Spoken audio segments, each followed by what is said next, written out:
یہ ایسا بے وفائی کا جہان ہے. تو ہم اللہ کی طرف بلانے والے ہیں. یہ تبلیغ کا کام ہے جو ہمیں تبلیغی جماعت نہیں دے رہی، اللہ دے رہا ہے. اللہ کی مانو، یہ ہمارا کام ہے. اللہ کی طرف دوڑو، یہ ہمارا کام ہے.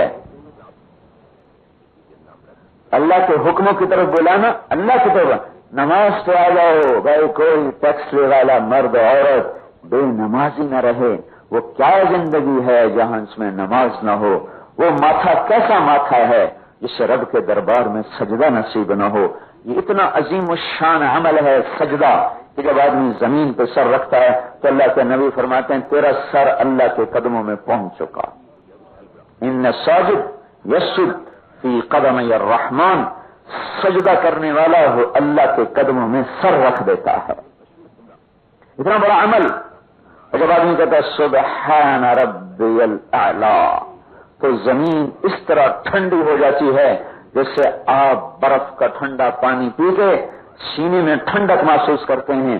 ساری دھرتی میں یوں لگتا ہے جیسے ٹھنڈا پانی پھیل گیا ہو، اور وہ شکر ادا کرتی ہے، ان کو دعائیں دیتی ہے جنہوں نے اس دھرتی کو سجدوں سے آباد کیا.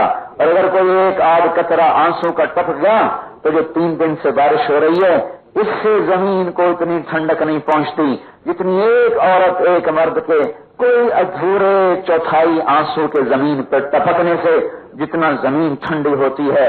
اس کی مثال یوں سمجھو، پیاس سے آدمی کے سر پہ پانی ڈالتے رہو، ڈالتے رہو، ڈالتے رہو، ڈالتے رہو. ایک گھونٹ اس کے منہ میں بھی ڈال دو تو جو گھونٹ اس کے منہ میں گیا ہے اس سے جو اس کو تراوٹ ہوئی ہے وہ جسم پر پانی ڈالنے سے ہرگز نہیں ہو سکتی.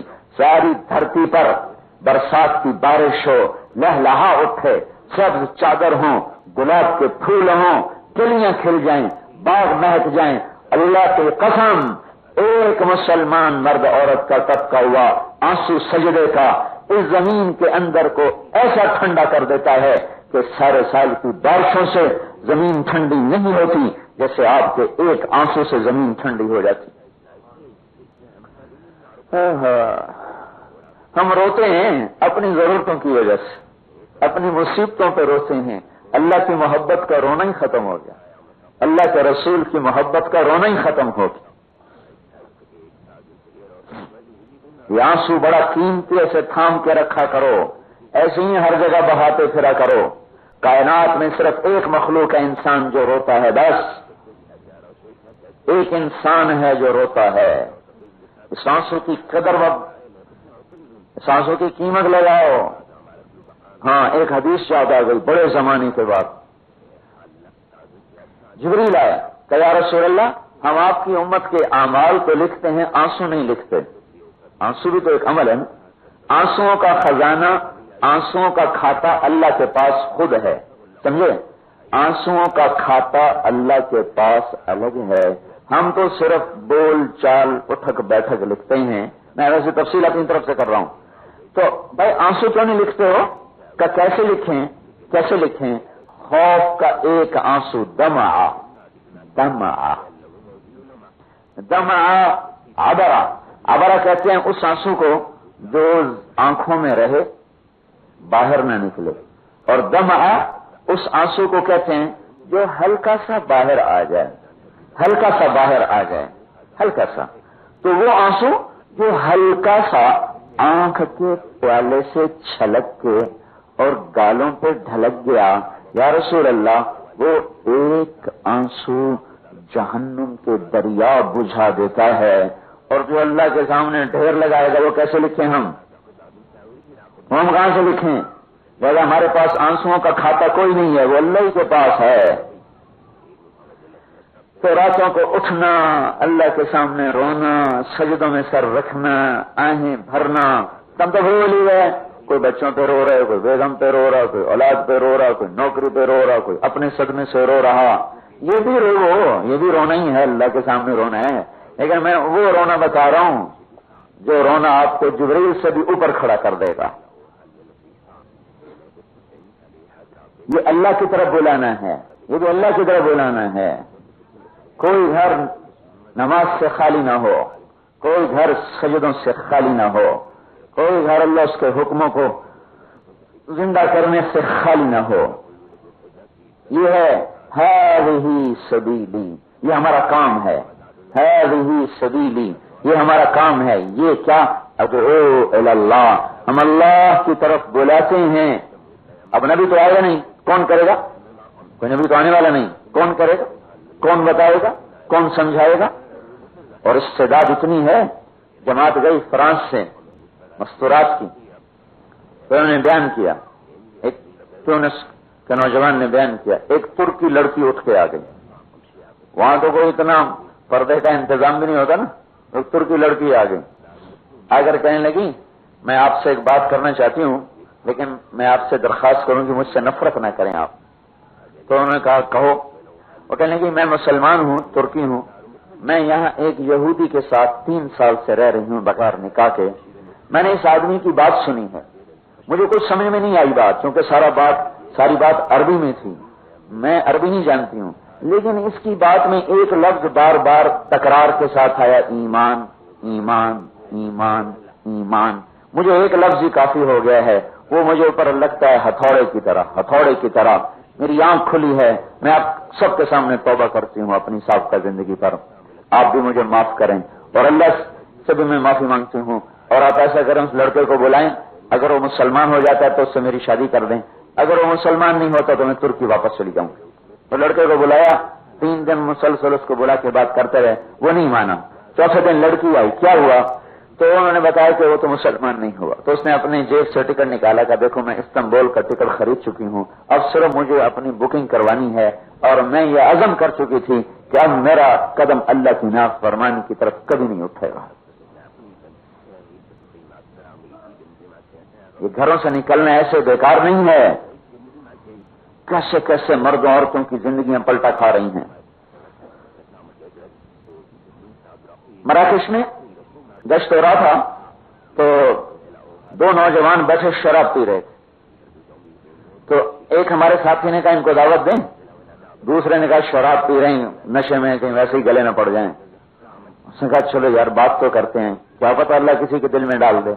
تو دونوں چلے گئے، اور شراب کہاں بیٹھ کے پی رہے تھے؟ ساتھ قبرستان تھا، اس میں بیٹھے شراب پی رہے، قبروں میں بیٹھ کے شراب پی رہے.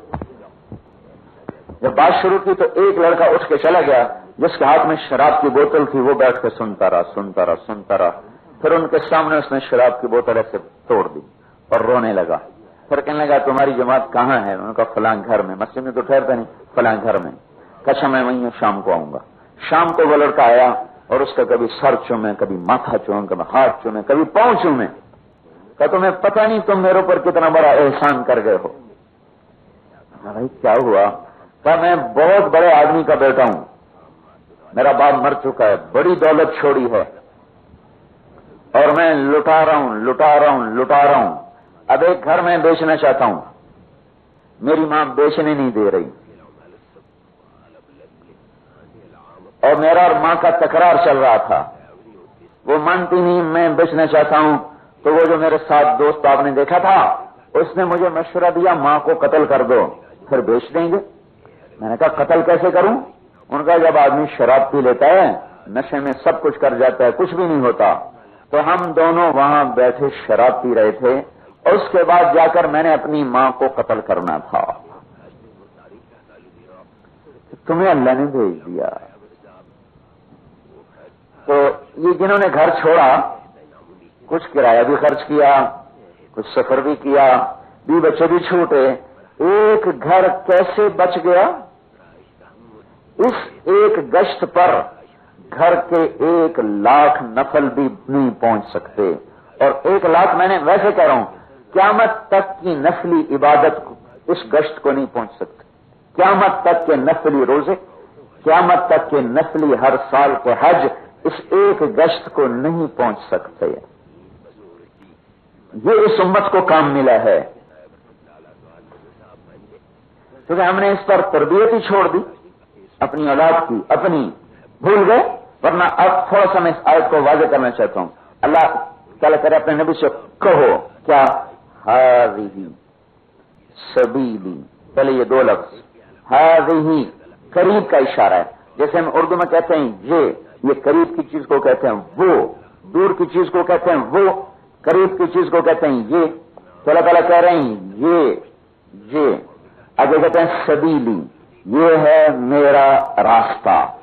اشارہ قریب اور لفظ سبیل ایک معنی دے رہا ہے کہ یہ کھلا روشن راستہ ہے، اس میں کوئی پیش نہیں، اس میں کسی قسم کی کوئی پیچیدگی نہیں، صاف ستھرا اور مکمل اکمل طریقہ زندگی ہے اور طریقہ دعوت ہے. ایک بات. دوسرا ہی قریب کا اشارہ. قریب کے اشارے میں یہ بتانا چاہتے ہیں کہ یہ کام آسان ہے، مشکل نہیں. بتائیں گے مول صاحب سے میں نے پانی مانگا، یہ میرے قریب بیٹھے تھے نا، تو میں نے یوں ہاتھ بڑھایا، پانی میرے ہاتھ میں آ گیا. یہی پانی اگر کوئی وہاں سے لینا چاہے تو کتنی دور آئے گا اور مجمع چیر کے آئے گا پھر پانی کا گلاس، کیونکہ میرے قریب تھا، میں نے ہاتھ بڑھایا اور یہ منہ کو لگا لیا. تو ہی اللہ نے دعوت کے کام کو ہماری جھولی میں ڈال دیا کہ یہ تبلیغ کا کام اتنا آسان ہے جیسے جھولی میں پڑی ہوئی چیز کو اٹھانا آسان، ایسی تبلیغ کے کام کو اٹھانا اتنا ہی آسان ہے.